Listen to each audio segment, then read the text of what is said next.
Kemanusiaan itu sebetulnya adalah kemampuan untuk mengolah fiksi. Nah bahayanya kalau kita bilang fiksi itu, kita membayangkan orang akan marah tuh. Lu solusinya apa? Solusinya kita perlu solusi yang hari ini. Oh enggak, solusinya itu ada di dalam kemampuan Anda untuk berpikir abstrak. Itu pentingnya intelektualitas mendahului elektabilitas. Siap. Ini kita bicara di negeri Wakanda ya, bukan yang di sini. Inilah Endgame.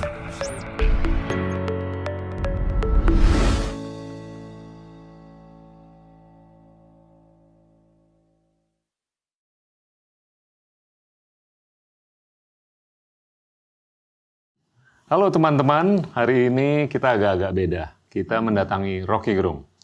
Bro Rocky, terima kasih. Selamat mengunjungi dengan sejumlah pertanyaan besar. Seperti kebiasaan Gita Wirjawan. Kita mau nerusin nih. Mungkin kita mulai dengan COVID dulu. Ini kan udah lumayan bagus sekali perkembangannya. Dari sisi vaksinasi, pemulihan, dan segalanya. Bayangan lo nih era pasca COVID gimana? Ada banyak skenario, ada yang pesimis, ada yang optimis. Ada yang merasa bahwa setelah COVID muncul kembali ide humanism. Siap. Atau post-humanism itu. Sehingga soal-soal yang menyangkut solidaritas seolah-olah akan pulih lagi. Tapi orang nggak hitung bahwa secara sosial memang ada upaya untuk reinventing our humanity, solidarity itu. Tapi kalau kita lihat sebut aja skala kemungkinan ekonomi bertumbuh, itu pasti akan terjadi uneven growth gitu. Siap.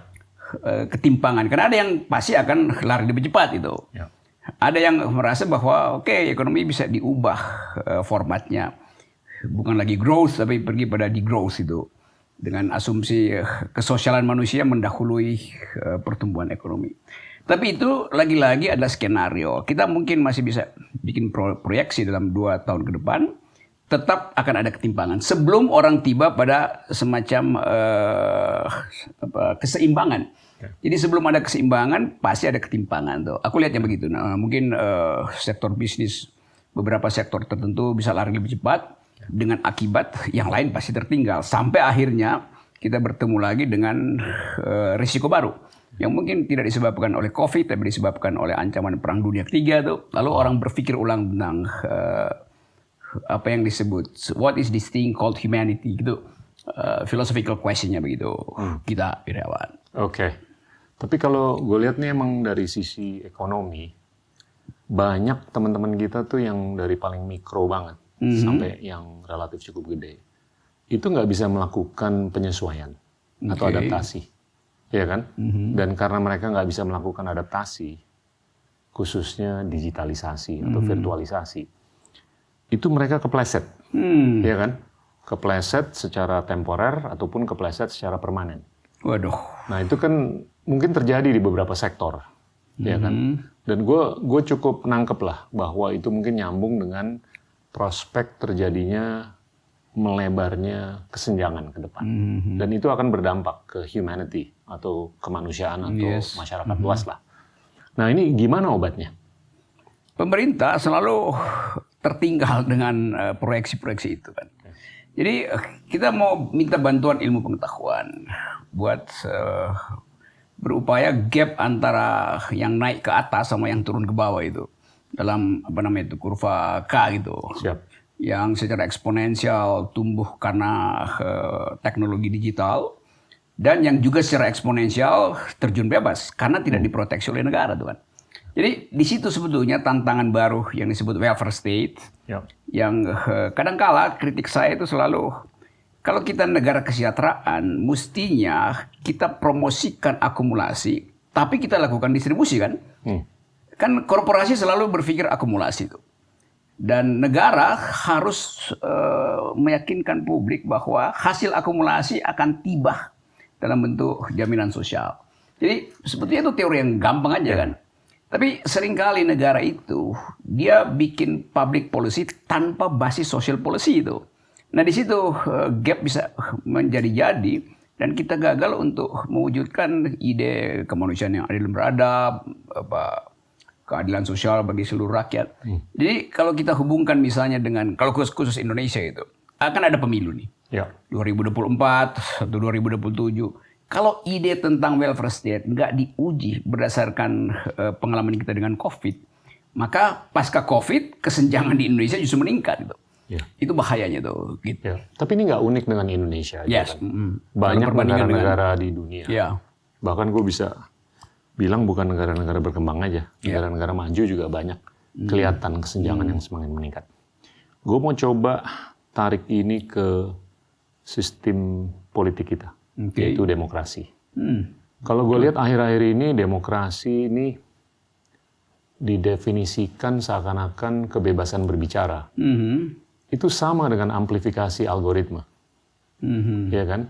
Gimana di negara-negara demokratis yang besar, contohnya Amerika Serikat, itu platform jaringan sosial digital membiarkan narasi-narasi yang kental dengan kebencian, kemarahan, dan segalanya, itu sebagai bagian dari kebebasan berbicara. Tapi itu tidak dijaga, tidak dirawat, dan tidak dinetralisir dengan info-info yang lebih bijaksana atau yang lebih bagus. Nah itu gimana tuh? Ini kebetulan 2 hari lalu LP3S, majalah Prisma itu bikin riset bersama dengan peneliti Belanda, menemukan bahwa selama 2 tahun ini produk demokrasi kita justru dihalangi oleh gumpalan-gumpalan kepentingan bisnis dan politik. Jadi betul tadi bahwa seolah-olah didorong untuk kebebasan berpikir, tapi kemudian di ujung dicegah, misalnya melalui presidential threshold. Kan itu kan konyol kan. Silakan Anda sesuka-sukanya memilih siapapun, iya, tapi yang boleh milih yang punya tiket melalui partai itu. Jadi di situ sebetulnya letak kegagalan struktural dari ide demokrasi itu. Nah itu nggak ada soal kalau hanya sekedar itu. Tapi sepanjang dia menuju pada pemilu, itu dihalangi terus oleh algoritma yang didesain untuk sekedar menghasilkan 2 tokoh itu. Oposisi boleh bicara tapi nggak akan nyampe ke ujungnya tuh. Karena akan dicegah dengan segala macam akal-akalan politik lah. Jadi tetap terlihat, mungkin juga di seluruh dunia begitu tuh. COVID ini dimanfaatkan justru untuk mencegah demokrasi itu kan. Nah di Indonesia kan mulai idenya udah tumbuh dari setahun lalu bahwa perpanjangan masa jabatan presiden disebabkan karena pemilu nggak mungkin dilakukan karena COVID. Lalu kita dengar lagi pejabat-pejabat PLT, gubernur, kepala daerah di 287 daerah itu hanya ditunjuk oleh presiden melalui menteri dalam negeri. Nah kalau kita bilang iya PLT, pelaksana tugas memang dalam keadaan nggak mungkin dilakukan pemilu, dia memang mesti ditunjuk. Tetapi kalau gue baca itu aturannya itu 2,5 tahun periodenya. Jadi bayangkan negara demokrasi 2,5 tahun pemimpin daerahnya tidak punya legitimasi. Itu kan separuh dari tahun pemilu kan. 5 tahun 2,5 tahun pemimpinnya ditunjuk itu dari kalangan militer dan dari kalangan polisi itu. Jadi gue bayangin itu 1 minggu setelah dia ditunjuk, dia bikin proyeksi berapa banyak duit dia mau rampok di daerah selama 2,5 tahun. Minggu pertama ngerampok buat bininya, minggu ketiga ngerampok buat bini kedua, terus buat anaknya, buat ponakan tuh. Jadi ini potensi korupsi nih, karena dia nggak punya legitimasi kan. Tapi pemerintah bilang ya bagaimana dong, nggak bisa bikin masuk ke kotak suara karena kerumunan. Lo gampang betul, bikin aja online, lo belajar aja online kok, belanja online, maka pemilu nggak bisa. Bahkan ijab kabul bisa online, kan? Jadi soal-soal beginian yang konyol, pemerintah dalilkan demokrasi, tapi 2,5 tahun kita akan dipimpin oleh 287 kepala daerah yang tidak dipilih oleh rakyat. Di mana teori demokrasi yang bisa membenarkan taktik semacam itu? Gitu. Itu mungkin salah satu observasi yang gue mau coba tarik lagi nih, observasi mengenai gimana teknologi ini sangat telah berperan untuk menggoyang keseimbangan Yes. dalam upaya kita menjaga demokrasi atau merawat demokrasi. Amplifikasi algoritma untuk mendorong narasi-narasi yang nggak sehat itu terus terjadi demi mereka mencari keuntungan platform digital ini. Ini kan mau nggak mau harus disikapi kan. Gue nggak terima aja kalau suara-suara yang baik itu nggak kedengeran karena mereka nggak mau bersuara. Yang semestinya dibutuhkan untuk menetralisir suara-suara yang nggak baik, iya kan? Itu disingkirkan. Iya, betul. The silent majority yang nggak berani bicara, walaupun mereka mungkin informasinya atau idenya lebih bagus. Ini kan kita balik ke omongan kita sebelumnya, gimana kita tuh harus atau berupaya untuk mendemokratisasi ide, bukan hanya informasi. Iya, itu. Iya kan? Iya, itu tertunda kita elaborasi waktu itu. Coba kita lakukan sekarang ya. Kita mengandalkan teknologi untuk mempermudah suara publik tiba di parlemen kan. Iya. Tapi sebetulnya kekuasaan itu selalu mengintip bagian yang menguntungkan dia aja. Ya. Sehingga suara yang disebut suara demokrasi sebetulnya itu hasil fabrikasi itu. Difabricated itu. Itu sebetulnya tahun-tahun 80-an itu udah dideteksi oleh Noam Chomsky. Ya. Profesor matematik dari MIT yang menulis buku Manufacturing Consent itu. Jadi pendapat publik itu dimanufaktur, dipabrikasi itu. Nah sekarang pabrikasi itu makin tadi betul diamplifikasi karena kemampuan algoritma itu sehingga diarahkan aja tuh. Kalau kita sebut aja misalnya kita punya handphone itu yang di dalamnya ada algoritma. Kita bisa pakai itu untuk tujuan menyebarkan tadi the other voice yang the unspeakable itu. Ya. Tapi kemudian itu justru tidak dipakai itu. Handphone, aku baca belakangan ini di Pakistan atau di Bangladesh. Handphone itu bisa dipakai untuk memetakan orang miskin. Ya. Misalnya dengan membaca kok gambar yang dipost itu dari daerah slum itu kan. Ya. Terus kita lihat kualitas gambar. Kalau kualitas gambarnya buruk, berarti dia pakai handphone buruk gitu. Berarti dia kelas bawah. Sehingga pemerintah langsung dengan mudah itu nggak perlu survei, kirim orang untuk tahu bahwa daerah itu pasti miskin, kan. Ya. Jadi mestinya pemerintah manfaatkan teknologi untuk menyebar keadilan. Yang sekarang terjadi dia kendalikan opini publik melalui tadi memonitor percakapan publik. Lalu mulai diarahkan itu kan, nanti dibombardir dengan algoritma tuh, supaya mengarah pada satu nama, satu figur itu. Nah itu buruknya tuh, dan nggak ada fasilitas sebetulnya, apalagi pada oposisi untuk deal dengan itu. Karena ini betul-betul sofistikasi teknologi kan. Jadi sofistikasi teknologi menghalangi demokrasi itu. Itu. Lu ngangkat beberapa poin yang gue mau coba tanya. Kalau gue lihat demokrasi itu kan awal mulanya semangatnya adalah untuk meletakkan kekuasaan di tangan banyak orang. Oke. Iya kan? Tapi sekarang kekuasaan, yes. Iya kan? That's the point. Power in the hands of many. Yep. Tapi sekarang power in the hands of the few. Itu tabrakan kan? Dengan jiwa demokrasi di awal waktu kan. Nah ini kalau menurut gue harus dipelajari dan disikapi. Dan mungkin salah satu sudut yang bisa menyikapi itu dari kerangka regulasi terhadap teknologi. Nah, poin kedua yang lo angkat, gimana kita tuh sudah di-surveil. Surveillance itu kan sudah dilakukan kepada masyarakat luas. Gue sih oke-oke aja, selama itu untuk kepentingan peningkatan kesejahteraan. Yes. Peningkatan kesehatan, peningkatan pengendalian pendidikan. Kriminalitas itu. Iya. Tapi surveillance juga harus bisa dilakukan terhadap yang berkuasa. Yes. Surveillance upon the people sama surveillance upon the government. Yep, betul. Cheng Li kan kalau begitu. Supaya kita juga bisa melakukan check and recheck. Nah kalau ini hanya one way saja dan kesejahteraan tidak kelihatan meningkat atau redistribusi kesejahteraan tidak meningkat, itu mungkin harus diselidiki lebih dalam. Jadi itu fenomena yang dulu tahun-tahun abad 18 diterangkan oleh orang macam Gaetano Mosca tentang the power elite itu kan. Tapi kemudian di era ini kemampuan kita untuk mengontrol elit itu berkurang justru karena teknokratisasi kekuasaan itu kan. Kan selalu pemilu itu sebetulnya dimaksudkan supaya kita punya kemampuan untuk mengontrol elit. Tapi selalu ada yang disebut ketidakseimbangan pengetahuan itu. Sehingga election berbeda dengan decision itu. Ya. Dia kita pilih supaya bisa kita kontrol, tapi dalam proses pembuatan kebijakan dia masuk dalam teknikalitas yang publik nggak bisa lagi tahu kan, pakai rumus macam-macam, istilah yang canggih-canggih itu, sekedar untuk menyelundupkan kepentingan dia tuh. Jadi itu sebetulnya kontrolnya tuh. Nah karena itu aku berpikir bahwa kalau demokrasi masih diandalkan pada elektabilitas dengan asumsi demokrasi itu ada pemerintahan dari, oleh, dan untuk rakyat, maka kemampuan kontrolnya nggak bisa itu.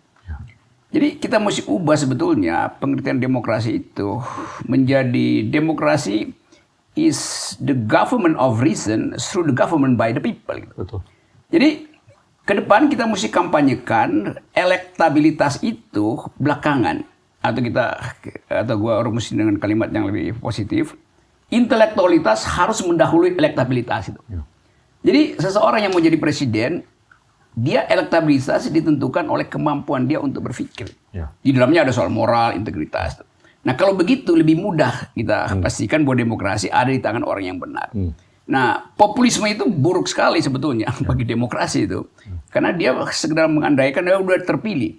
Padahal dia terpilih karena tadi diarahkan oleh algoritma, karena feudalisme, karena kegairahan orang pada figur tuh. Nggak pernah diuji kemampuan dia untuk menghasilkan justice, welfare tuh.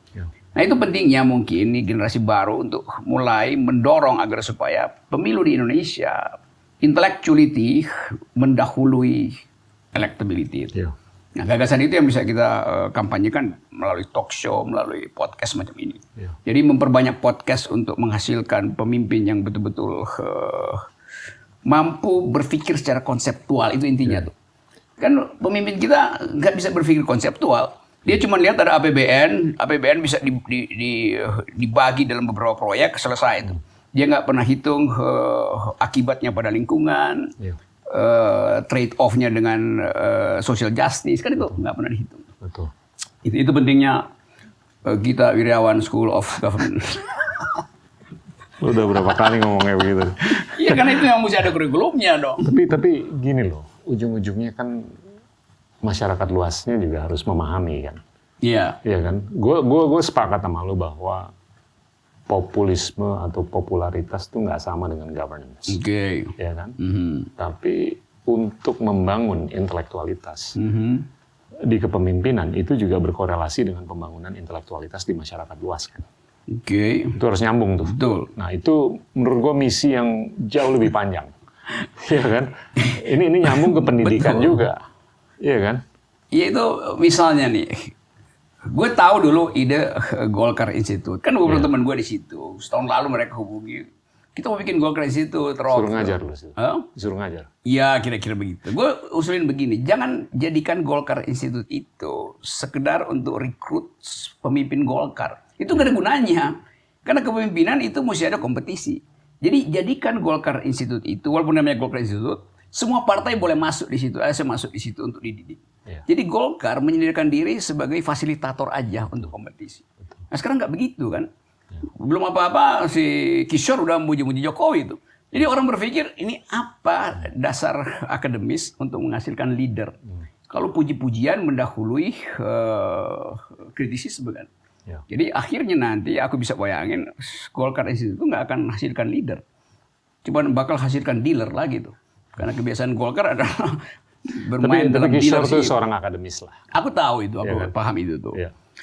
Aku baca seluruh Kishore ini. Tapi pertanyaan kita, kenapa dia kan mestinya kita bayangin dia akademisi, dia mesti tahan keterangan itu tuh. Tunggu kesempatan. Misalnya kalau dia kasih kuliah umum bukan di Golkar Institute. Tapi sekarang hanya orang cari genealoginya apa, lalu orang anggap itu yang nggak terbaca tuh. Jadi waktu aku kasih kritik, gue memang tahu bahwa ya nggak mungkin orang setajam metodologi berpikirnya, apalagi dia diplomat, mesti mengucapkan Presiden Jokowi jenius itu. Jangan-jangan itu justru adalah umpan supaya Jokowi jadi gembira tanpa fakta lalu dia jatuh kan. Jadi soal semacam itu tuh, semacam the unthinkable itu yang mesti kita bongkar itu. Gua nggak ada persoalan dengan bongkar institut atau dengan Profesor Kishore. Dia juga sempat jadi salah satu narasumber di show gua. Nah, kita udah ngobrol mengenai demokrasi. Yes. Nah, kita juga udah nyentuh teknologi. Nah, ini kalau gue perhatiin, teknologi ini kan semakin pesat perubahannya. Dan akselerasi perubahannya juga semakin meningkat. Kalau sepahaman gue, itu semakin cepat perubahan dan akselerasi perubahan, itu margin of error-nya itu semakin gede kan. Kita udah melihat dalam berapa ratus tahun terakhir ini, pemberdayaan teknologi, ini melewati masa trial and error. Betul. Bisa dibilang error-errornya itu termasuk mungkin Perang Dunia Pertama, Perang Dunia Kedua, kolonialisme, ya kan? Gimana superpower tertentu bisa mensiasati kekuatan lain yang mungkin jauh lebih kecil. Ini kedepannya gimana nih teknologi? Karena gue ngelihatnya kedepannya itu derivatif 1 dan 2-nya akan semakin meningkat. Semakin meningkat, margin of error-nya akan semakin besar. Room for error-nya itu bukan hanya semakin gede, tapi error-nya yang bakal kejadian itu bisa lebih kolosal daripada apapun yang kita bisa lihat kan. Lebih kolosal, gila. Memang kalau mungkin kita, dong. Iya kan? betul. Kalau kita lihat sejarah sains misalnya, perpindahan paradigma dari Kopernikan ke Newton misalnya, itu ya skalanya cuman 2 hipotesis berubah sedikit itu. Dari Newton ke Einstein berubahnya lebih besar itu. Dari Einstein ke fisika fisika astro. Stephen Hawking gitu kan. Okay. Itu gila lagi tuh karena di dalamnya udah ada asumsi tentang multiple universe gitu kan. Jadi betul semakin gairah untuk menemukan rumus atau disebut theory of everything gitu. Semakin errornya itu membesar. Nah, kita mau lihat misalnya kalau error ini bisa dikendalikan oleh semacam ethics. Stem cell misalnya. Stem cell kan itu kan eksponensial lompatannya. Banget. Tapi di Amerika ada sistem untuk mengendalikan secara etik, ada lembaganya tuh. Tapi lembaga itu kemudian nggak berhasil karena dorongan ekstrapolasi penelitian itu memungkinkan orang untuk cari tempat yang secara etis tidak terkontrol. Orang pindah ke Singapura, pindah ke Cina tuh, riset stem cell tuh. Nah, kita lihat itu sebagai problem di dalam ilmu sendiri tuh kan. Jadi bagaimana metodologi memasukkan ethical sebetulnya ethical assumption supaya ketakutan kita untuk membayangkan proyek Hitler bikin eugenics itu bisa dihalangi. Jadi kita mau lihat supaya teknologi memang ada percepatan, tapi errornya itu tidak menimbulkan katastrofi itu. Seperti pada percobaan eugenics dari Hitler itu. Nah, ini butuh semacam kesepakatan intelektual dunia kan. Betul. Karena orang merasa bahwa nggak perlu gue bikin kesepakatan dunia. Dari komputer kecil aja gue bisa ulik-ulik satu rumus kimia tertentu kan. Jadi kelihatan bahwa masyarakat makin menjauh dari ilmu pengetahuan sebetulnya. Dalam keadaan dia menjauh, dia frustrasi. Dia frustrasi untuk mengendalikan ilmu pengetahuan. Dia nggak lakukan counter metodologi, tapi dia pergi pada agama akhirnya kan. Sehingga merasa bahwa ini kita sedang diarahkan oleh roh jahat itu kan. Lalu dicari ayat-ayat kitab suci yang bisa membatalkan teknologi. Itu juga kacau cara berpikirnya kan. Betul. Nah, sebetulnya seperti Indonesia dianggap punya potensi untuk jadi pusat riset biodiversity gitu kan. Mestinya dikembangkan itu supaya negara lain tahu bahwa Indonesia punya keahlian di bidang itu.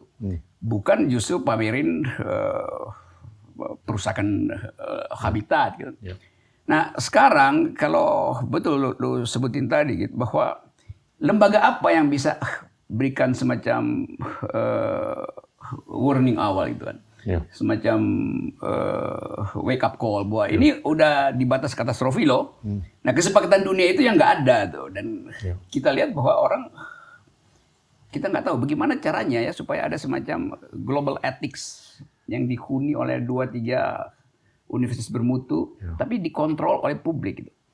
Kan selalu kita ingin agar supaya Frankenstein nggak terjadi kan di laboratorium itu. Betul. Nah itu yang mungkin kita bisa mulai menyodorkan. Indonesia bisa jadi bagian pertama, upaya pertama untuk menghasilkan jenis penelitian yang etis itu. Tapi itu juga gue ragukan karena kemarin BRIN itu, Badan Riset Inovasi Nasional itu dilantik Presiden Jokowi dan bebankan penelitian pada BRIN dengan memerintahkan Megawati sebagai Ketua Dewan Pengarah untuk melakukan penelitian yang berbasis Pancasila. Itu agak ajaib tuh. Jadi studi ruang angkasa basisnya Pancasila itu bagaimana coba? Jadi mendua sebetulnya kita dalam soal riset. Gue sih ingin menjustifikasi ya. Kalau itu dikaitkan dengan Pancasila, keadilan sosial dan segalanya, itu ada bagusnya sih. Iya, bagian etisnya. Iya. Tapi yang gue mau tanya adalah gimana Perang Dunia Kedua. Itu kan polarisasi antara dua kubu lah ya, Jerman dan Sekutu kan. Dua-duanya tuh ingin menunggangi kapasitas inovasi teknologi kan. Tapi dua-duanya tuh idenya berlawanan. Sehingga terjadi pertikaian dengan skala yang besar kan. Gue takutnya tuh ke depan pemberdayaan teknologi itu nggak bisa terlalu deterministik.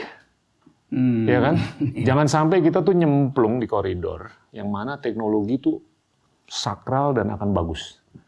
Tapi kalau ada dua ideologi atau dua ide yang berlawanan dengan teknologi yang sama, itu bisa kejadian katastrofi kan. Nah itu error yang menurut gue tuh bisa terjadi. Itu poin bagus tuh. Jadi errornya justru terjadi karena ambisi tuh, bukan karena ketajaman metodologi itu. Sehingga di-push aja percobaan-percobaan yang karena maksudnya ada mengalahkan pihak lain kan. Betul. Jadi nggak ada kerjasama di dalam metodologi itu. Gini loh, dalam komunitas science itu kan pada umumnya mereka tuh cukup kolaboratif.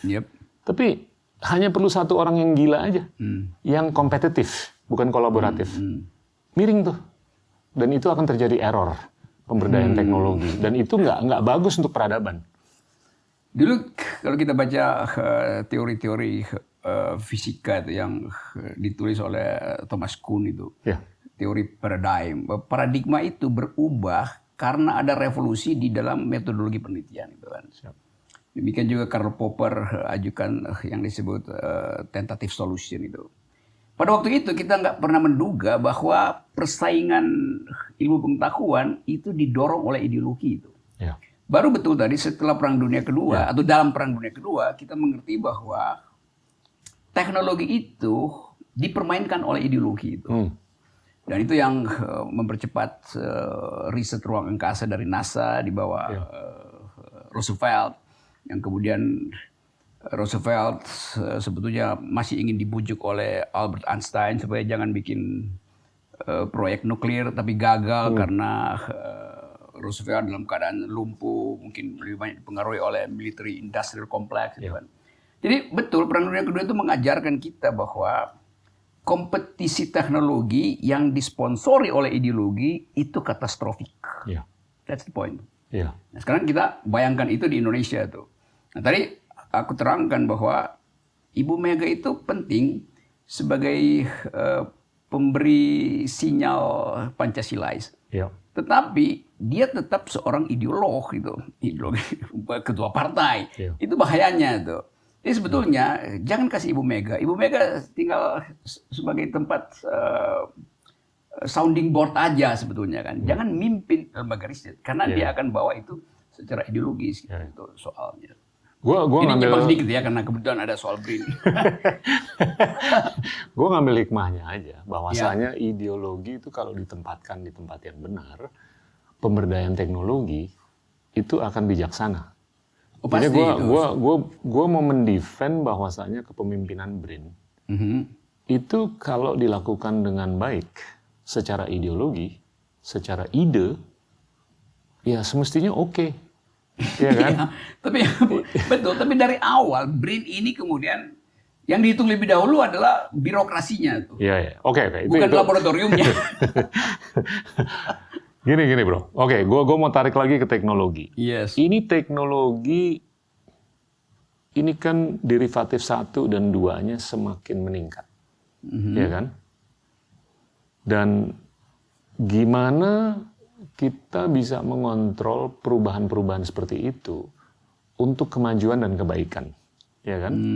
Nah, lu kalau hidup di abad ke-10, ya, dibandingin lu hidup di abad ke-7, perubahan lu tuh nggak banyak. Deltanya nggak banyak. Ya kan? Dalam 300 tahun. Tapi sekarang dengan kemajuan di kecerdasan artifisial, gimana lu bisa mengrekayasa neuron lu, kecerdasan biologis, gimana lu bisa mengrekayasa sel dan kode genetika lu. Mungkin dalam 20-30 tahun, manusia itu bisa menjadi spesies yang jauh lebih banyak deltanya. Dalam periode 30 tahun dibandingin dalam 300 tahun, antara abad 7 dan 10. Iya, nah, ini uncontrollable kan. Errornya makin banyak lagi. Gini, aku jelasin begini ya. Itu kita bayangkan uncontrollable karena kita anggap secara antropologis kita masih ada di situ 20 tahun ke depan itu. Betul. Padahal sangat mungkin itu adalah era post-human gitu. Iya. Jadi era manusia udah selesai lah. Ngapain manusia terus ada di planet kan? Mesti ada semacam makhluk lain itu. Iya. Tapi kita memang cemas.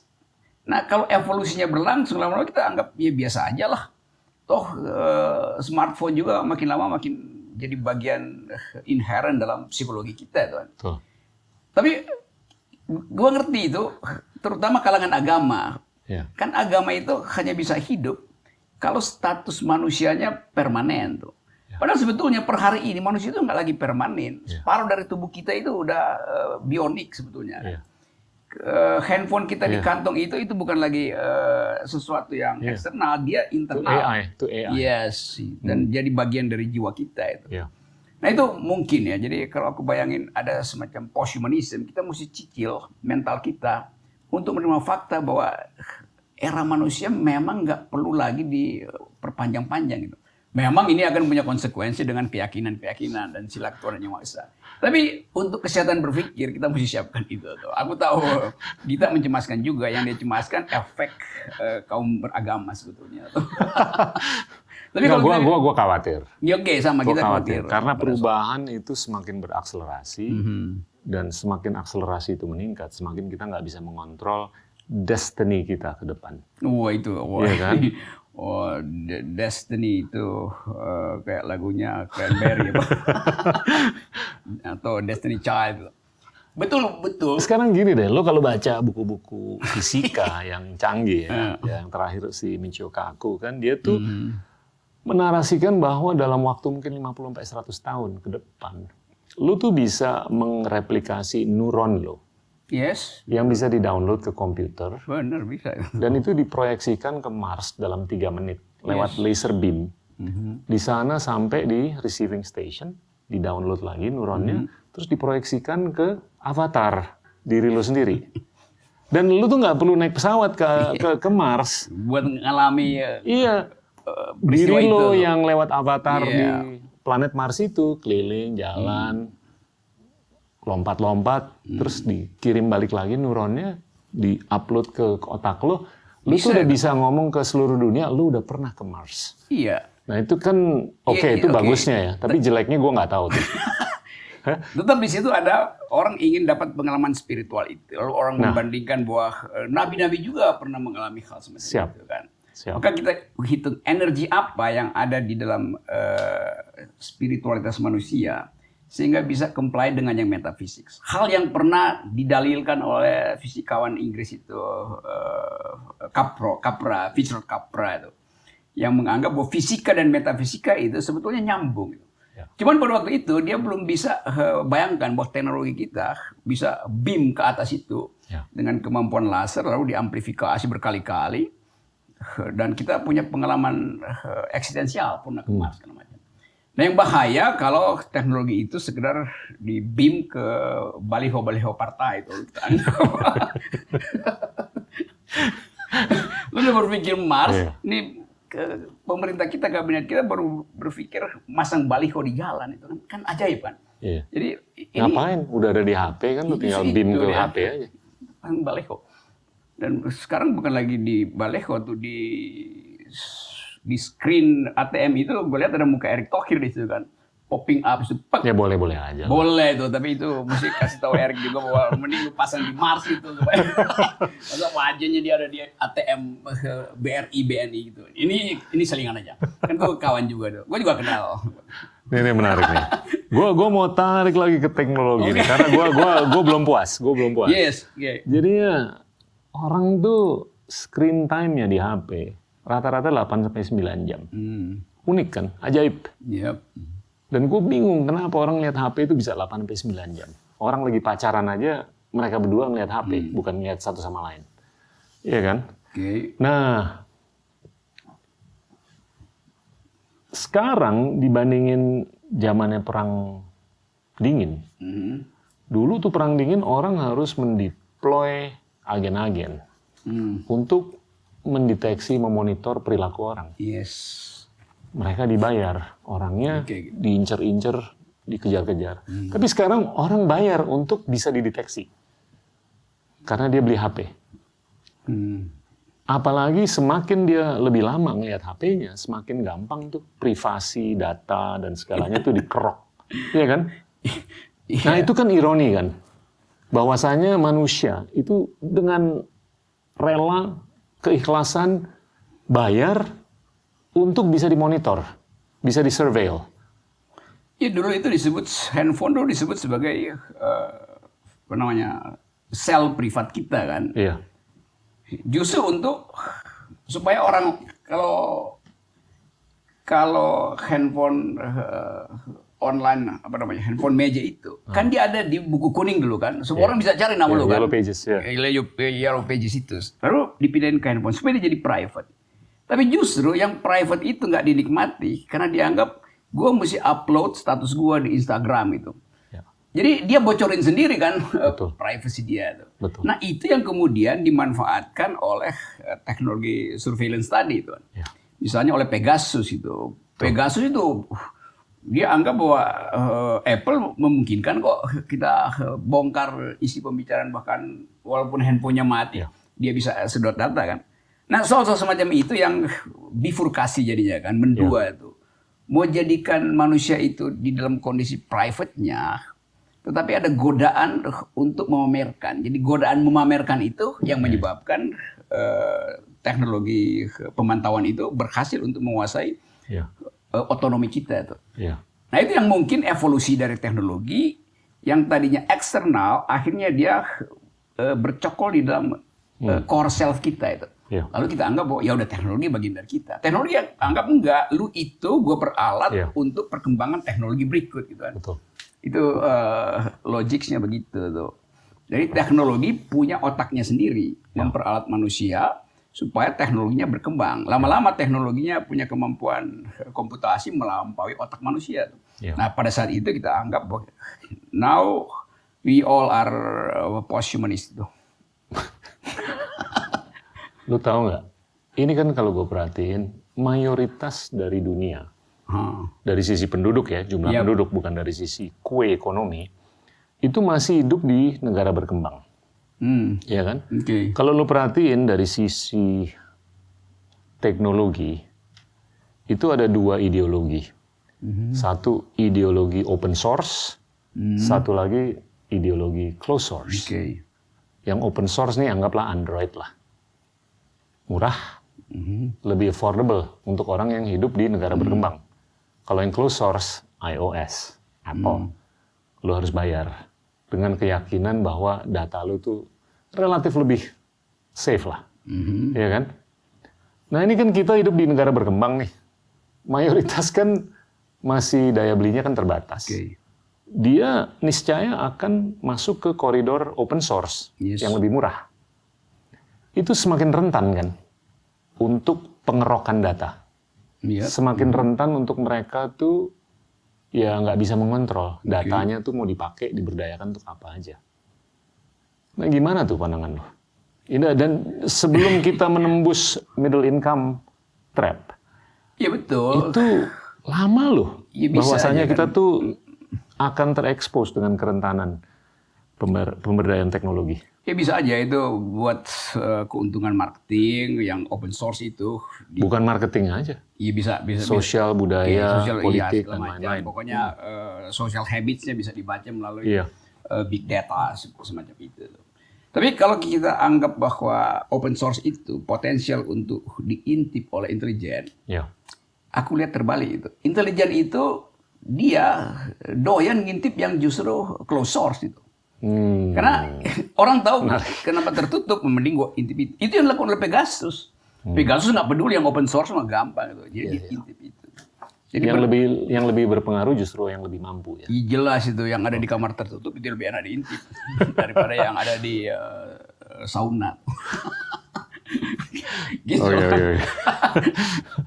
Oke, ini topik berikutnya nih. Lu tadi udah nyentuh sekali, 2 kali mengenai kesenjangan. Iya. Ya kan? Gue akhir-akhir ini kalau ngelihat data, kesenjangan nih semakin nyata kan. Oke. Dan dalam konteks kesenjangan, ini gue mau angkat topik luck atau hoki. Ya kan? Hoki itu variabel khusus. Hoki itu semakin berkorelasi dengan di mana lo lahir. Iya kan? Iya ada itu. Kalau lu lahir di tempat yang mana orang tua lu lebih mampu, dia lebih bisa nyekolahin lu di sekolah yang lebih bagus. Kalau lu di sekolahnya kurang oke, lu lulus, lu masih dimodalin juga untuk berbisnis. Betul. Bisnis lu bangkrut, dimodalin lagi. Iya kan? Terus kalau lu mungkin kurang cakep, kurang cantik atau apa, dimodalin juga kan untuk ke dokter. Atau bahkan bisa ditambahin tuh dengan artificial intelligence, biological intelligence. Nah itu kan nose job, facelift, ya, apapun lah. Dan financial job juga, Yes. dan physical job dan segalanya, dan intellectual job. Nah itu kan semakin memilah the haves sama the have-nots. Itu gimana tuh? Tahun 60 ada orang namanya Carl Lewis. Ya. Yang riset tentang yang disebut culture of poverty itu. Ya. Jadi ada budaya kemiskinan. Orang miskin itu cara berpikirnya miskin, akibatnya dia makin miskin itu. Ya. Karena dia makin miskin, cara berpikirnya makin miskin. Ya. Jadi involutif gitu kan. Nah pada waktu itu ada kritik bahwa iya, tapi kita tidak anggap bahwa kemiskinan itu disebabkan oleh culture, tapi disebabkan oleh structure. Nah, itu yang kemudian kritik dari political economy bahwa di mana ada structure eksploitasi, di situ ada kemiskinan. Tuh. Itu perkembangan baru. Tapi sekarang teknologi papas semua itu tuh. Karena orang nggak tahu, ada aja orang yang memang memilih miskin itu. Ya. Tapi dia bahagia. Sehingga seluruh pembicaraan tentang welfare itu nggak lagi dihitung pada GNP, tapi pada Index of Happiness misalnya. Ya. Jadi perubahan itu yang pelan-pelan dimunculkan sehingga millennials kita misalnya merasa bahwa ngapain sih gue masuk mall buat beli branded produk gitu kan. Mereka saling pasang Instagram, nanti orang dari Irlandia, milenial Irlandia, anak remaja Irlandia dipasang Instagram, dia promosikan itu buat orang yang di Brasil. Lalu mereka tukar-tukaran baju kan, sehingga produknya berhenti. Karena bagi dia itu, beli baju itu artinya dia mulai hitung. Kalau dia beli satu baju, Levi's misalnya yang masih kita pakai itu artinya kira-kira 300 pohon ditebang gitu. Ya. Dan perlu 3.000 liter air untuk produksi satu jeans. Itu. Yang bagi kita belum ada masuk di situ kan, untuk kita masih punya jeans lama nih. Dan nggak perlu dicuci. Nggak perlu dicuci itu. Tapi hitungan itu ada di millennials. Jadi mereka selalu menganggap lebih baik percaya pada Greta Thunberg daripada pada Presiden Trump. Lebih baik percaya pada cara berpikir ekologis daripada dengerin ocehan kaum ekonomis gitu kan. Ya. Jadi itu ada di milenial sekarang. Nah kalau itu konsekuensinya seluruh ukuran makro agregat tentang disparitas juga mesti dihitung ulang kan parameternya. Misalnya kalau kita ngomong Gini ratio itu ya ngapain Gini ratio nasional? Kita lihat ini gua di Sentul misalnya. Kita bikin Gini ratio antara penduduk Sentul di sana dengan yang di desa sini, yang jaraknya cuma 20 meter gitu. Beda tuh. Gini rasio antara Kelapa Gading dengan pemukim-pemukim di sekitar situ sampai ke Danau Sentur masih ada. Jadi gini rasio itu jadi lokal sebetulnya. Ya. Dan dengan cara itu kepekaan kita pada penderitaan orang lain, ada suffering itu bisa kita rasakan kan. Itu pentingnya Pancasila sampai ke situ mestinya. betul. Bukan sekedar Betul. dinyanyi-nyanyiin setiap kali upacara bendera gitu. Betul. Dan itu perlu satu generasi oke lah, untuk jadi lu memikirkan setuju bahwasannya zip code tempat lu lahir Iya betul. itu berkorelasi dengan Pasti. unsur keberuntungan lo, ya kan? Dan itu gimana kita bisa mendemokratisasikan. Nah itu intinya tuh. Jadi bagaimana ada terowongan ke arah zip code gua itu Iya. yang difasilitasi oleh negara supaya gua bisa diangkut melalui Iya. terowongan itu pergi pada wilayah yang gini rasionya lebih bagus kan itu. Secara matematik bisa dihitung sebetulnya kan. Tapi mental kita kadang-kadang nggak mau nyampe di situ. Dianggap oh itu udah nasib gua di situ. Itu kan buruk banget. Betul, betul. Gue sih percaya nation building tuh harus dari dalam, nggak bisa dari luar kan. Yes. Nah, ini kalau gue lihat gimana kita bisa, gini loh, waktu tahun 80-an gue sekolah, itu yang diajarin adalah perfect competition, Oke. kompetisi yang sempurna. Tapi lu kalau ngobrol sama anak-anak muda sekarang, itu udah terindoktrin di kepalanya mereka bahwasanya lu kalau mau sukses lu harus monopolistik. Iya kan? Dan monopoli Anak muda sekarang begitu berpikirnya. lu kalau ke Silicon Valley Iya apa dia maksudnya? nggak ada social networking platform nomor 2 kan? Cuma satu. Nggak ada marketplace nomor 2. Cuma Amazon doang. Search engine cuma satu. Search engine nomor 2 jarang kan lu dengar namanya. Jadi itu yang udah terbentuk di benak anak-anak muda sekarang yang mau menjadi entrepreneur. Gua kalau mau sukses, gua harus jadi monopoli. Nah itu nabrak kan dengan free will. Free will untuk terjadinya kompetisi yang sehat, kompetisi yang sempurna. Nah itu gue takut karena itu bukan hanya berlaku di space atau domain entrepreneurial, tapi itu udah menjalar ke dimensi lainnya, termasuk politik, termasuk budaya, termasuk sosial dan lain-lain. Sehingga kita udah terbiasa dengan konsep bahwa ya monopoli ide, monopoli apapun, di space apapun, itu norma yang harus kita terima. Ini ajarannya nih harus dikencengin supaya itu bisa terkoreksi kan. Jadi itu kan disponsori oleh semacam ethics individualistik gitu kan. Iya. Nah yang sering salah kalau orang bilang spirit of capitalism itu. Iya. Spirit of capitalism adalah kompetisi itu. Nah karena itu nggak boleh ada satu lembaga yang mempromosikan sifat monopoli itu kan. Iya. Tapi lama-lama terbentuk juga karena menganggap bahwa menyingkirkan orang itu adalah langkah untuk tiba di kesuksesan. Iya. Nah public ethics ini yang mesti diajarkan Iya. bahwa yang Anda dapat itu memang, tapi kan Anda nggak bangga dapat sesuatu karena doping gitu. Nah hal yang sama juga sekarang millennials itu mendua, dia kalau dia kompetisi terlalu cepat, dia tahu di ujung dia singkirkan orang, tapi orang ini akan jadi hacker. Dia bajak simulasi yang dibikin oleh orang yang tadi ingin monopolistik itu kan. Nah kalau misalnya kompetisi itu betul-betul fair dan sebetulnya kompetisi fair itu artinya kesamaan akses aja tuh. Iya. Bukan kesamaan modal tapi kesamaan akses itu. Bukan kesamaan kapital tapi aksesnya yang mesti dibuka tuh. Nah kalau itu terjadi, hacker juga merasa oke, gue nggak perlu nge-hack dong karena gue punya fasilitas yang sama untuk compete. Nah ide itu kan yang kita sebut sebagai human solidarity. Dan semua orang juga sedang riset itu tuh, bagaimana human solidarity itu bisa di backup oleh, jadi ide solidaritas itu diinstal ke dalam banyak teknologi sehingga teknologi itu juga tumbuh di dalam ide human solidarity itu. Ini yang problematis. Ini adalah kerangka regulasi di negara-negara maju. Gue ngelihat mereka tuh nggak menyikapi sikap atau sifat yang monopolistik. Maksudnya, secara proper. Karena kerangka regulasinya tuh dibuat. Masa bodoh maksudnya dia? Bukan masa bodoh. Kalau menurut gue ini apa ya? Divergensi kronologis. Artinya kerangka regulasi yang ada untuk kepentingan penyikapan terhadap sifat yang monopolistik itu dikembangkan di era mesin uap. Sedangkan udah era digital. Iya. Jadi secara kronologis ini udah nggak nyambung. Iya kan? Dan itu kayak dibiarin aja oleh pemangku kepentingan, khususnya yang ada di policy making dan di political space. Nah, itu problem. Yes. Nah, kan itu yang dulu disebut calculus of pain. Ya. Dicoba diukur kalau orang akumulasi dengan dasar monopoli itu di ujungnya nanti ada apa namanya itu piramida sacrifice, pyramid of sacrifice dari Peter Berger.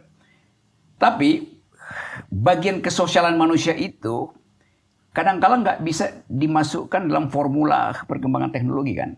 Ya. Karena manusia selalu in the making. Padahal teknologi dia nggak mau in the making. Ya. Dia mau ada kepastian itu. Dalam keadaan in the making, orang bisa berpindah-pindah paradigma. Ya. Tapi teknologi sekali dia tempuh jalur itu karena soal kalkulasi investasi, error eliminating dia udah hitung, maka dia akan jalan terus itu. Nah ini jalan berpikir ini yang sekarang ditentang oleh kalangan etikus semacam Peter Singer yang mempromosikan Earth Ethics itu, etika bumi lebih penting daripada etika korporasi. Nah di dalam banyak studi belakangan ini orang selalu ingin supaya korporasi itu pakai etika kooperasi, bukan sebaliknya. Bukan kooperasinya yang diinstal ke dalam etika korporasi, tapi korporasinya yang diinstal ke dalamnya etika kooperasi. Jadi korporasi harus beretika kooperasi itu. Nah di kita itu dari awal begitu, Hatta berpikir begitu tuh. Jadi sebetulnya jejak kooperasi itu bisa dimanfaatkan di Indonesia. Nah itu mengandaikan pemerintah paham tentang dalil-dalil itu. Jadi mesti ada semacam kursus kabinet. 2 minggu sekali anggota kabinet dibawa ke Gita Wirawan School of Government supaya dapat pelajaran public ethics. Kan itu intinya. Ini serius nih. Iya tuh kan nggak usah malu-malu dong kan. Kan nggak semua menteri di situ ditrain di dalam Earth Ethics tuh. Padahal Sri Mulyani adalah pemimpin dari Menteri Keuangan yang berbasis lingkungan. Tapi dia sendiri mensponsori Omnibus Law yang anti lingkungan. Kan itu paradoks di dalam konsep kan. Ini aku kasih kritik semata-mata dari segi logik saja. Iya. Itu mungkin ada pertimbangan politik yang kita sadari. Karena itu ada pertimbangan politik. Karena Indonesia masih butuh ekstraktif industri, ya kelah tuh. Tapi gini loh, gue tuh kalau ngobrol sama teman-teman di Silicon Valley atau apa, ini udah lekat banget di kepala mereka. Coba gue bayangin Silicon Valley itu udah ada semacam rumus tunggal di situ. Iya. Gitu, bahwa buy or bury. Kalau nggak gue beli, anggaplah ini perusahaan monolitik yang gede. Ya, dia ngelihat ada ide yang keren tapi kecil, gue beli nih. Kalau dia nggak mau jual, gue kubur. Nah ini kan kita udah ngerasain selama ratusan tahun bahwasanya monopoli itu kan nggak sehat. Bukan hanya untuk diri kita sendiri lah, zamannya VOC di India dan di mana-mana lah. Zamannya oil baron dulu, rail baron, dan drug baron di beberapa negara dan benua bahkan. Ini gimana nih trennya nih akhir-akhir ini perusahaan-perusahaan teknologi itu semakin monopolistik dan kayaknya dibiarin aja oleh kerangka regulasi. Dan yang lebih disayangkan, perkembangan di swasta itu sangat eksponensial dan perkembangan di policy itu sangat linear. Semakin sulit kan untuk menyikapi hal-hal yang mungkin kurang sehat di jangka panjang. Ya akhirnya yang disebut homo economicus yang harusnya kan homo economicus di dalam pengertian Adam Smith ada seorang moral agent. Karena itu bukunya Theory of Moral Sentiment membayang-bayangi The Wealth of Nation itu. Nah sekarang yang disebut homo economicus itu dia betul-betul makhluk yang sekedar disedot kemampuan dia untuk mengakumulasi dan bukan fasilitas etisnya. Kalau kita baca misalnya, ya dulu yang disebut sebagai akumulator itu kan Chicago School itu kan, Ya. Austrian Economic School itu, yang kemudian dibayang-bayangi oleh Cambridge School melalui New Deal karena itu diperlukan solusi Keynesian segala macam tuh. Jadi akhirnya kita lihat bahwa ini nggak ada gunanya Ya. karena moral seseorang itu di dalam dirinya itu hanya melihat saingan itu. Dia cuma lihat ini saingan gue mesti gue lumpuhkan. Jadi dia nggak melihat bahwa dia itu bagian dari community of thought. Padahal kalau bilang Silicon Valley, kan di situ kita bayangkan ada percakapan intelektual tuh, untuk menghasilkan a new kind of economic justice kan, melalui teknologi. Kan kita bayangin dulu Silicon Valley itu dia semacam satu enclave yang memang isinya cuma rasionalitas. Tapi dia tahu atau dia tahu bahwa negara-negara itu ada di dalam ketimpangan. Sehingga kita seolah-olah minta tolong Silicon Valley untuk memanfaatkan teknologi untuk menghasilkan human solidarity. Jadi kalau dia nggak terjadi, ada sesuatu yang berubah di dalam cara manusia memandang manusia yang lain kan. Betul. Dan itu yang menerangkan kenapa ada eksploitasi sumber daya, eksploitasi hutan tuh. Jadi intinya adalah eksploitasi manusia terhadap manusia menyebabkan eksploitasi manusia terhadap alam itu kan. Dan itu bisa jadi tadi alat pelenyap peradaban akhirnya.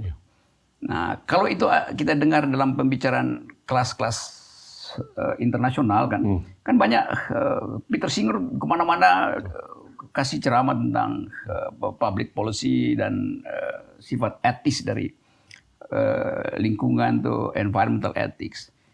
Rupa-rupanya itu ya nggak masuk aja nih Silicon Valley. Jadi Silicon Valley jadi kayak duri dalam daging dari sebuah peradaban itu. Betul. Nah, kecemasan kita terhadap itu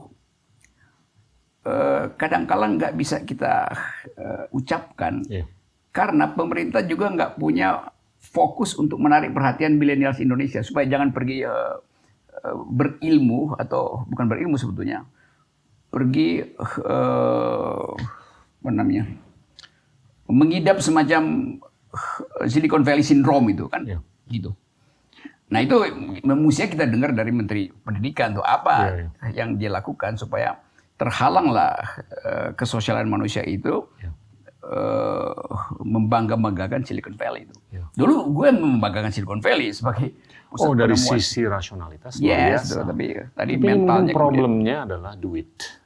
Duit ini udah terlalu banyak di sana. Dan ini fenomena yang gue beberapa kali ini sebut elitisasi uang. Oh ini istilahnya nih elitisasi uang. Uang itu semakin berada di elit saja. Dan elit ini kan bisa dibilang elit teknologi. Orang yang paling kaya di dunia, perusahaan yang paling besar di dunia itu sekarang adalah perusahaan dan orang teknologi kan. Dan gimana mereka bisa bukan hanya mempengaruhi tapi mengkooptasi politik, mengkooptasi policy, mengkooptasi suara-suara yang ramah lingkungan, suara-suara apapun lah, suara-suara antitrust, anti monopoli dan segalanya. Itu nggak nyambung dan agak-agak distopian, iya kan? Kalau kita ngelihat ke depan ya, kalau kita ekstrapolasi, kalau begini terus, tanpa penyikapan yang tegas dari politician atau policy maker, tapi problemnya politician dan policy maker di negara-negara maju, itu satu, mereka nggak mudeng. Berarti sama aja dong. Mereka nggak bisa mengelola atau memanage hal-hal kayak gini. Kan Partai Demokrat Amerika kan biasa kasih ethical barrier di situ kan. Jadi nggak ada gunanya lagi kita khusus pada kasus Silicon Valley itu nggak ada bedanya di situ yang milih Republik atau Demokrat karena sinopsis kita mengatakan ya mental manusia di situ itu ya betul-betul hanya dituntun oleh algoritma saling membantai itu. Dan itu ya mungkin dalam sejarah juga ada satu proses begitu, tapi kan ada komunitas-komunitas dalam sejarah manusia itu yang menganggap to be or not to be. Dia mesti dihalau atau dia mengganggu. Itu. Sama seperti jalan pikiran Hitler begitu. Mending kita monopoli supaya nggak diganggu oleh kaum lemah itu. Demikian juga filsafat Nietzsche begitu tuh. Yang lemah ya tinggalin aja deh. Tuh dia membebani APBN aja tuh. Jadi bagian itu yang kan mestinya bagian itu jadi kurikulum di BPIP itu yang mengolah Pancasila itu. Dari situ dibuat kurikulum tentang kesosialan manusia itu. Nah kita cuma bisa usulan begitu.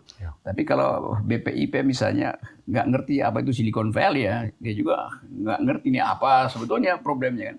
Itu pentingnya mereka yang disebut tadi elite itu paham tentang persoalan di seluruh dunia. Karena kita nggak mungkin membayangkan Indonesia seolah lari sendiri itu. Padahal sebetulnya di dunia itu potensi untuk lari pun udah dibatasi. Sampai segini lu pasti bisa lari itu. Indonesia sejauh-jauhnya segini doang tuh. Setelah sampai mendekati finish disalip oleh Jepang terus menerus. Jadi satu refleksi besar umat manusia tentang apa sih artinya berkompetisi itu. Berkompetisi demi apa gitu. Kalau berkompetisi dengan sumber daya yang berlebih sih nggak ada soal, tapi kan kita akhirnya dibatasi oleh resources. Demikian juga soal proyek-proyek infrastruktur yang gegap gempita itu, yang mercusuar. Pada akhirnya dia dibatasi oleh APBN gitu kan. Jadi hal yang dengan mudah kita lihat melalui logika. Tapi kalau ambisi politik udah di situ, kita nggak bisa lagi tuh. Kecuali tadi demokratisasi itu berbarengan dengan demokratisasi saluran tuh yang lu sering ucapkan sebagai dalil gitu. Idenya demokratis, tetapi kapilernya itu segitu-gitu doang. Banyak tapi mengarah pada pembuluh darah yang sama tuh. Nggak ada semacam pluralisme di dalam berpendapat. Ini oke lah sedikit mengenai ekonomi. Ketimpangan uang beredar. Ini sistemik menurut gua. Kalau gue lihat di negara-negara maju, rasio uang beredar terhadap PDB atau ekonomi mereka masing-masing itu 125 sampai 200%. Di negara Amerika, Uni Eropa, Jepang, Tiongkok, Korea, ya kan? Singapura 125% uang beredar terhadap PDB-nya. Di Indonesia itu masih di bawah 50%. Jadi kalau kita punya cita-cita yang mulia, ujung-ujungnya kan fulus kan, bro. Iya, dan pelumasnya nggak ada. Nah, kita semua harus mikir nih gimana untuk ningkatin uang beredar supaya nation building itu benar-benar bisa terjadi, bukan hanya dalam konteks pembangunan infrastruktur yang keras, tapi infrastruktur yang lunak. Gimana kita bisa merawat kerukunan dan segalanya. Kita udah on the right track, tapi ini gimana kita bisa mengamplifikasi atau mengaugmentasi. Ujung-ujungnya fulus, bro. Betul. Iya kan? Iya, penyelesaiannya gampang kan. Ya, tingkatin aja mendekati 100%, 80% misalnya dengan cetak uang. Tapi buat Indonesia problemnya adalah moral hasrat di situ.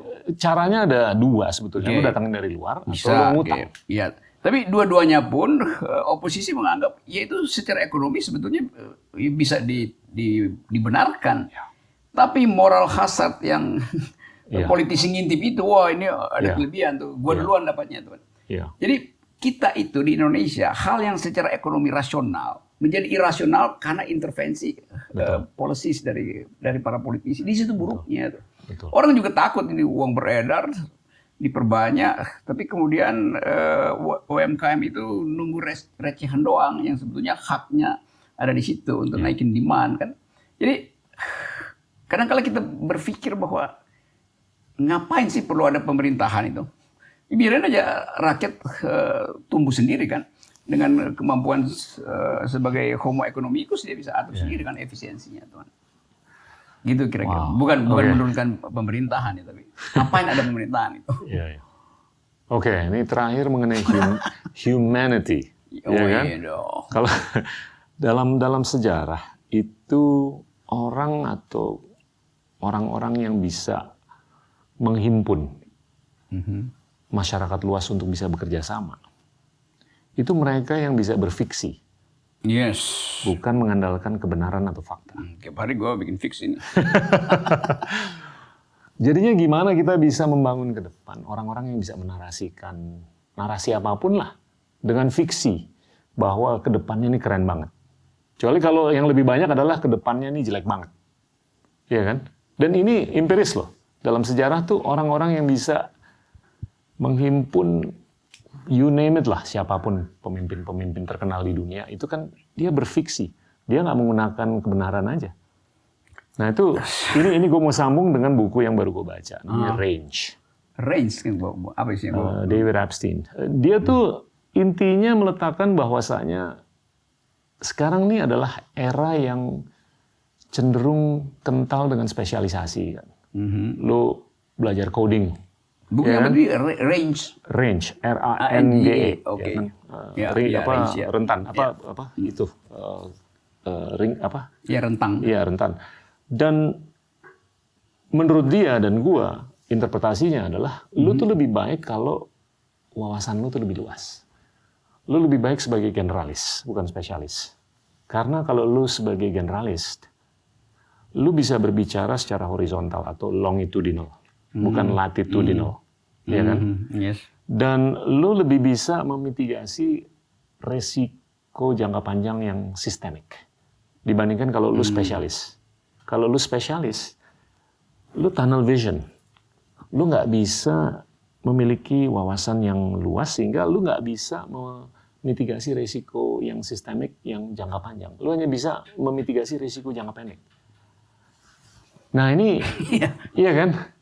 Jadi siapapun yang harus berfiksi ke depan, ini jangan tunnel vision. Memang kan seluruh pemimpin politik disebut visioner kalau di kepalanya ada fiksi gitu. Iya. Apalagi pemimpin agama itu, Iya. dia mesti menghidupkan politics of hope itu. Iya. Nah, basis dari politics of hope itu adalah possibilities. Higher than actuality stands possibilities. Kan itu basis dari fiksi. We are living in the ontology of the not yet. The not yet itu yang mengundang kita ke sana. Tetapi persoalannya sekarang, the not yet itu kadangkala hendak diisi oleh agama aja tuh. Bukan semacam kemerdekaan untuk membayangkan yang lain. Memang agama itu bagian juga dari upaya untuk tumbuh secara eskatologi itu, bahwa ada harapan di sana itu. Tetapi bagi sebagian orang menganggap ya itu hal yang udah ada arahnya. Nah, wilayah kebebasan lain itu mesti dihasilkan melalui kekuatan fiksi tadi, bukan fiktif ya, fiksi itu. Lain kalau fiktif memang ya bohong-bohong. Ini fiksi itu. Fiksi itu energi Beda, untuk menghasilkan ya, energi untuk menghasilkan harapan kan. Jadi kalau kita anggap bahwa Indonesia sebetulnya punya pengalaman banyak dengan kemampuan untuk membayangkan kemerdekaan, itu kan juga fiksi itu yang kemudian oleh Ben Anderson disebut sebagai apa namanya itu nation in the making atau apa itu, imagine society, imagine nation itu. Nah, kita nggak dididik di situ sebetulnya tuh. Karena ada kurikulum yang udah baku, mulai dari anak SD segala macam itu dituntun dengan kurikulum itu. Nah, sebaiknya kalau Nadine misalnya belajar merdeka, betul-betul belajar merdeka belajar itu bagus belajar untuk mengungkapkan hal yang fiksi gitu, bukan hal yang fiktif itu. Jadi idenya di situ. Jadi gue setuju banget itu. Kalau dari awal potensi itu diletakkan sebagai harapan, bukan sebagai hasil itu. Kalau ada hasil ya udah itu ya sesuatu, orang bisa tempuh segala sesuatu kalau di depannya kita tahu hasilnya apa kan. Tapi fiksi itu melampaui kemanusiaan, itu sebetulnya adalah kemampuan untuk mengolah fiksi. Nah bahayanya kalau kita bilang fiksi itu, kita membayangkan orang akan marah tuh. Lu solusinya apa? Solusinya kita perlu solusi yang hari ini. Oh enggak, solusinya itu ada di dalam kemampuan Anda untuk berpikir abstrak. Kan itu bagian dari berpikir fiksional gitu. Nah, teknokrat nggak bisa begitu. Dia berpikir ada resultnya tuh. Ada output, ada outcome segala macam. Masyarakat menganggap bahwa kemampuan teknokrat untuk membayangkan masyarakat post-Covid aja nggak bisa kok. Masyarakat justru punya kemampuan untuk membayangkan post-Covid society karena mereka baca ilmu pengetahuan dari luar. Jadi ketegangan itu yang sekarang terjadi antara birokrasi yang berupaya secara teknis menghitung kemakmuran berdasarkan agregat ekonomi, sementara masyarakat yang terlatih di dalam global vision itu melihat bahwa ada peluang-peluang banyak selain itu. Nah itu yang seringkali mesti dipersiapkan sekarang, bahwa ya kita masih berpikir tentang growth, tentang pajak segala macam, tapi masyarakat lain berpikir tentang tukar tambah aja, tukar tambah value. Kayak tadi anak milenial itu menganggap ya ngapain sih mesti masuk mall, Nah, akibatnya nanti misalnya ya mall itu mesti tutup. Kantor-kantor mentereng akhirnya kan dianggap ya ngapain naik lift lagi. Kalau gue bisa kerja dari rumah sebetulnya. Atau sebetulnya pemanfaatannya secara sosial diubah itu. Ya. Kalau ada kantor misalnya di SCBD itu, kan sebetulnya kalau bilang kantor di SCBD kan dia cuma dipakai dari jam 6 pagi sampai jam 6 sore. Setelah itu kan idle kan. Nah, bisa dipakai oleh millennials misalnya untuk hahaha bikin riset atau pemulung tidur di situ tapi dikasih bisa diatur supaya dia nggak ngotori, supaya mampu untuk memakai toilet modern. Kan itu yang disebut kesosialan manusia. Nah, bagian ini tentu membutuhkan seorang presiden yang visioner dan mampu berpikir abstrak dan konseptual. Itu pentingnya intelektualitas mendahului elektabilitas. Siap. Ini kita bicara di negeri Wakanda ya, bukan yang di sini. Wakanda. Kita harus berfiksi ke depan, iya kan? Jangan sampai distopian lah. Kita harus distopian. Itu bahaya. Gue suka Wakanda. Nah ini oke lah, gue tarik balik nih ke Merdeka Belajar. Gue suka tuh konsepnya. Betul. Dan itu agak-agak nyambung dengan apa yang kita udah ngobrolin beberapa kali kan mengenai gimana kita harus mendemokratisasikan ide. Yang terakhir gue angkat kan adalah gue tuh oke lah kurikulum tuh agak-agak salah parkir, harus di-upgrade supaya bisa sesuai dengan zaman dan perkembangan zaman. Kualitas siswa dan siswi juga harus di-upgrade. Tapi kualitas guru ini yang penting kan, gue udah berapa kali lah. Dan studinya ini kan menunjukkan jelas banget secara empiris bahwa kalau guru itu datang dari top 20%, dia tuh bisa ngajar dalam setahun tuh 1,5 tahun ajaran. Tapi kalau dia datang dari bottom 20% dalam setahun, dia cuma ngajar setengah tahun. Nah, mulai dari situlah secara masif. Gue sih lebih berpendapat, kenapa nggak mulai dengan guru yang jumlahnya nggak sebanyak sebelum-sebelumnya, tapi yang ada nih, yang tersisakan yang jauh lebih berkualitas. Ya kan? Dan itu kita pipain aja secara digital ke masyarakat luas. Pastiin ada 4G atau 5G, di seluruh titik di Indonesia, mestinya kita bisa lebih berharap lah ke depan. Nah ini something yang harus diobati nih kalau menurut gua. Iya, tapi apoteknya tutup, nggak bisa beli obat di situ. Hingga kadang-kadang kita mesti beli obat dari luar. Karena ini ide yang keren itu. Tapi lingkungannya feodal itu soalnya kan. Lingkungannya Nadiem itu feodal. Karena merasa ini kalau diselenggarakan kepentingan vested interest di dalam proyek segala macam berhenti itu. Dia membayangkan begitu 4G ada di sebuah pusat kota itu bukunya nggak diperlu lagi, maka rekanan-rekanan birokrat di situ nggak bisa nyetak buku lagi kan.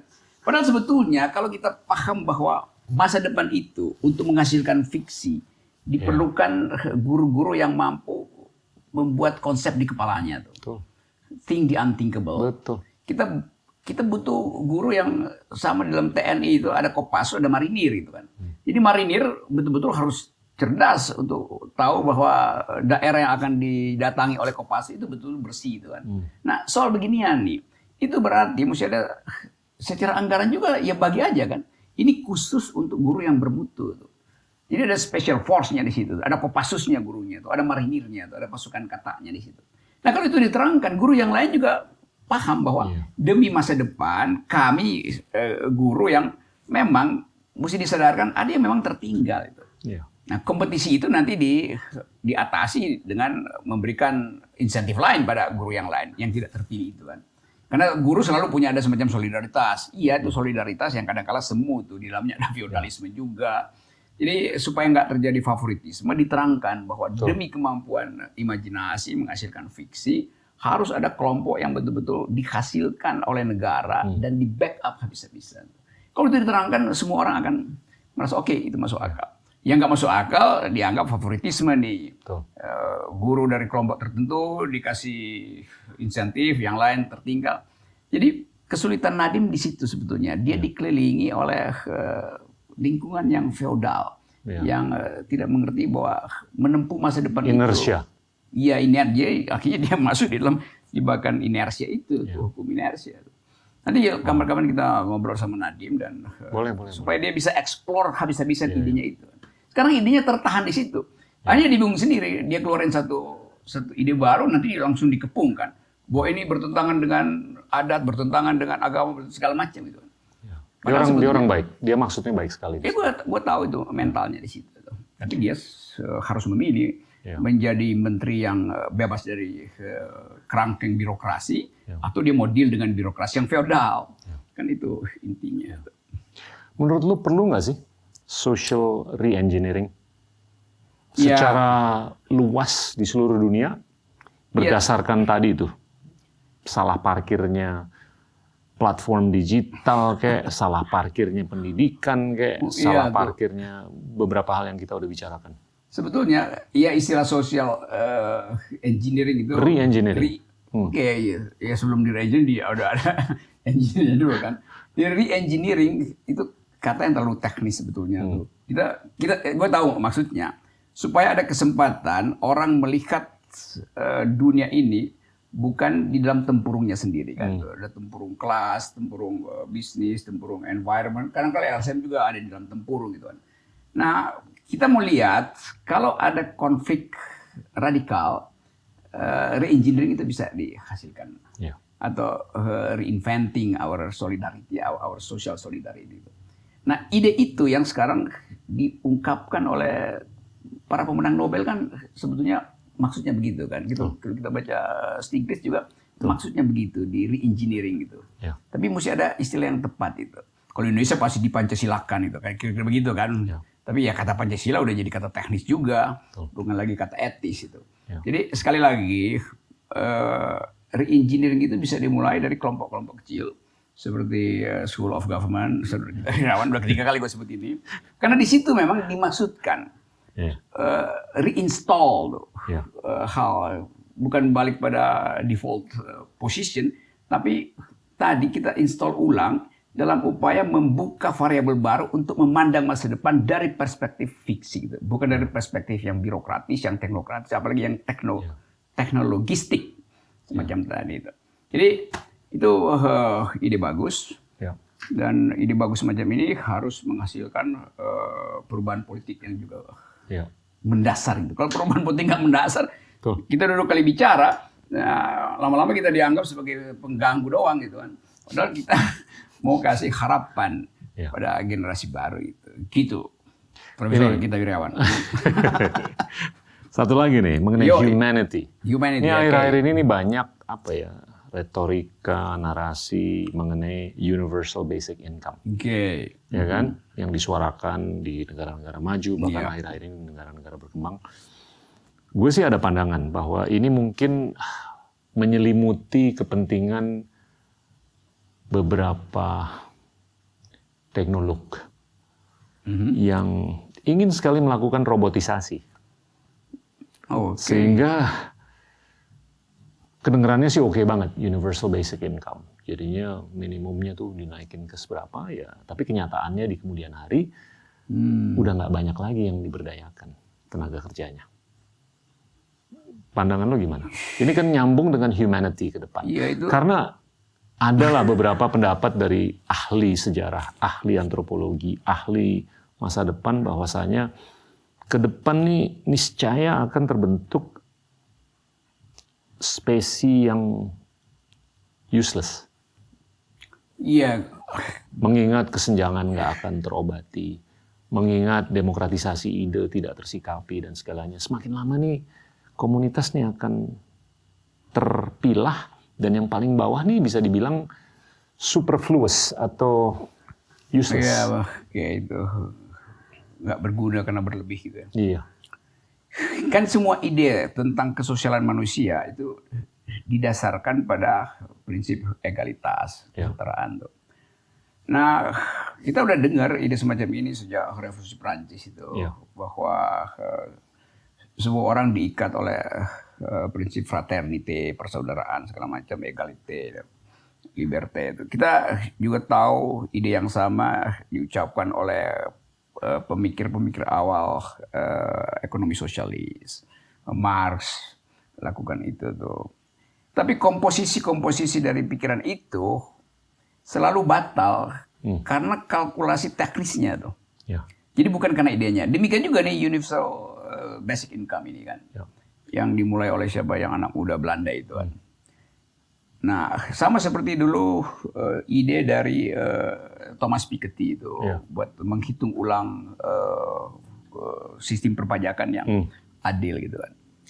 Nah, ide ini tidak mampu untuk membayangkan bahwa ada satu kelompok yang bagi dia bukan income yang penting, tetapi akses aja.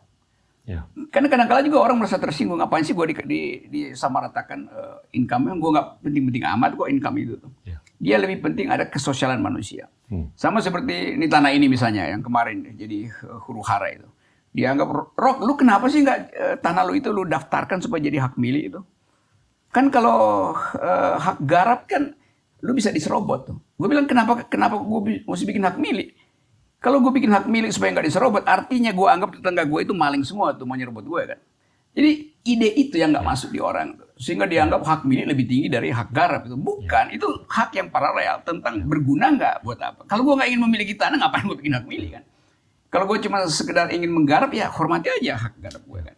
Jadi soal semacam itu, make universal basic income itu bagi sebuah negara menganggap bahwa kalau kita pakai itu misalnya di Butan, orang Butan akan merasa ngapain ada universal basic income, pintu gua nggak pernah ditutup tuh.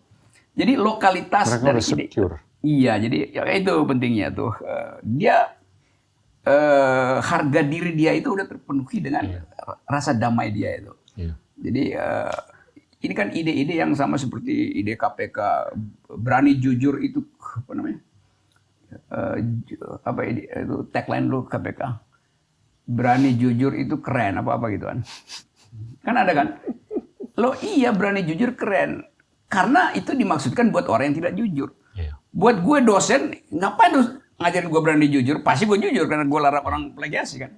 Bagi pemuka agama itu juga menghina, harus diingatin berani dari awal, dia justru berani jujur keren. Demikian juga nih universal basic income, kadang-kala dia terlalu teknis nyasar pada satu kelompok. Idenya bagus, tapi bagi kelompok yang lain yang sistem nilainya udah makrifat sistem nilainya, dia tidak mencari lagi income, dia mencari keterangan batin, dan itu yang sedang berubah sekarang. Justru karena katastrofi COVID dan ancaman kekerasan dunia itu semua orang balik pada semacam kan kalau dunia melebar dan ternyata menyengsarakan, orang balik pada dunia batinnya. Dia perluas dunia batin itu. Dan percakapan semacam ini adalah upaya memperluas dunia batin. Terakhir nih bro, kita terakhir juga sempat ngobrol mengenai perubahan iklim. Akhir-akhir ini kalau gue pelajari ini pelik. Dan ini isu yang jangka panjang. Dan ini nggak akan kejadian neutrality emisi karbon tahun 2050 kalau kita mengacu ke kesepakatan Paris ya. Emisi dikurangin 50% 2030, 25% 2040, 2050 25% terakhir. Ini nggak akan kejadian kalau kita tuh nggak geser dari sifat kita yang konsumtif menjadi regeneratif. Yang tadinya sebagai konsumen menjadi citizen atau warga negara. Dan menggunakan fakta dan sains dibandingkan non-sains. Tapi ujung-ujungnya, ini anak-anak muda kita harus take political ownership. Jadi ini full circle nih, balik lagi ke sistem politik. Gimana supaya anak-anak muda kita itu menggunakan isu seperti perubahan iklim untuk mereka mau masuk ke pentas politik. Nggak gampang loh bro. Ya itu, aku punya pengalaman itu. Di Eropa itu ada yang namanya extreme extinction itu, XR itu. Yang di situ memang dia nggak peduli dengan partai politik, tapi dia sendiri raise isu itu sebagai isu politik, bukan sekedar isu etis gitu. Di sini juga ada anak-anak semacam itu, tapi dia masih takut ngomong atau naikkan isu itu sebagai isu politik. Dia cuma mau menghimbau supaya pemerintah peduli dong. Jadi masih pada taraf secara volunteer berupaya meminta perhatian pemerintah dan percaya bahwa pemerintah bisa berbaik hati untuk memenuhi misalnya kebutuhan peradaban ekologis gitu. Nah ini yang mesti kita perkuat, bahwa isu lingkungan itu isu politik. Ya. Tanpa ada akses pada politik nggak bisa berubah ada solusi itu. Kalau misalnya kita bayangin nanti bulan depan Presiden Jokowi akan pergi ke Glasgow untuk mempertanggungjawabkan hasil dari Paris Agreement itu. Ya. Nah anak-anak ini akan melihat itu sebagai pertandingan politik mestinya. Iya. Karena dia mesti duel kan. Kenapa kita mesti minta 2050 yang 30% itu? Panjang banget gitu. Atau bahkan belum bisa 2030. Nah pembicaraan itu mesti masuk di kita. Dan hari kita bongkar semua kan, dari Omnibus Law, kemudian kasus-kasus seperti Luhut yang lagi berkelahi sama Haris Asrar, itu kan mesti dibicarakan. Nah, kadang-kadang orang menganggap, udah Pak Luhut sama Pak Haris Asrar itu kan soal pribadi. Bukan. Itu bagian dari kemampuan kita untuk mendalilkan bahwa dunia ke depan itu memang harus sehat di segala aspek. Dan itu adalah proposal politik. Jadi soal-soal begituan yang ya pelan-pelan gue terus bergaul dengan millennials yang pro lingkungan itu, teman-teman. Bacaan lu gimana pulsanya? Mereka mau nggak masuk ke politik? Dia mau masuk di situ kalau politik itu betul-betul berkualitas. Jadi justru mereka relax menolak itu karena dianggap ini busuk semua di dalam politik. Kayak dia lihat Ganjar Pranowo itu tiba-tiba ada di apa namanya itu, di video yang dibikin-bikin seolah dia ngajar di kepolisian. Lalu gue punya kelompok milenial yang perhatiin itu ngapain sih Uban itu ngomong tentang hal yang gak ada hubungannya dengan iklim gitu. Demikian juga Puan, dua-duanya bersaing tapi dua-duanya tidak comply dengan ide konservasi lingkungan kan. Jadi milenial sebetulnya ngerti bahwa ada desain alternatif untuk menghasilkan Indonesia yang adil, bermutu, bersih gitu. Tetapi politiknya buruk. Di Eropa ada partai hijau tuh yang orang bisa minta tolong di situ untuk lobby di parlemen kan. Nah kita kadangkala problem lingkungan di Indonesia kita mesti lobby partai hijau di Australia supaya bunyiin dulu baru kita bergerak di sini kan. Jadi betul tadi gitu. Lu punya obsesi untuk menghasilkan generasi yang hijau. Hijau berarti berupaya untuk membayangkan Indonesia yang lain. Tetapi generasi yang hijau itu bertemu dengan politik yang dikuasai oleh merah dan kuning doang. Ini gue main-main fiksi aja nih. Tapi gue ngelihat kalau anak-anak muda itu masuk partisipatif dalam proses politik dan mengambil isu yang sifatnya jangka panjang. Gue lebih enak mengenai masa depan. Iya kan? Dan sekarang tuh orang kebanyakan yang muda tuh yang berbakat. Iya, itu ngambil pilihan, milih untuk nggak mau ikut. Iya itu, ya kan? Itu gue tahu sih itu betul-betul begitu. Dan gimana untuk mereka bisa partisipatif dan itu sebagai crusader, bukan nyari vokasi. Iya, memang itu challenge kita ke depan. Iya, challenge kita yang ya perlahan bisa susupkan pada pikiran mereka itu bahwa politik Indonesia nggak akan terus-menerus dikuasai oleh gabungan antara merah dan kuning yang gabungannya adalah orange itu kan. Kan kadang-kadang kita mesti pakai cara itu tuh supaya mereka juga punya fiksi tentang masa depan Indonesia yang hijau. Kira-kira begitu tuh. Itu fungsi mendidik begitu. Aku lakukan tiap hari tuh. Waktu mesti pelan nerangin gitu. Karena mereka udah anggap ya udahlah mending dia jadi generasi yang gak ada kaitannya dengan sejarah Indonesia tuh. Kira-kira begitu pikirannya kan. Gitu. Wow. Ya. Ada lagi bro pesan-pesan?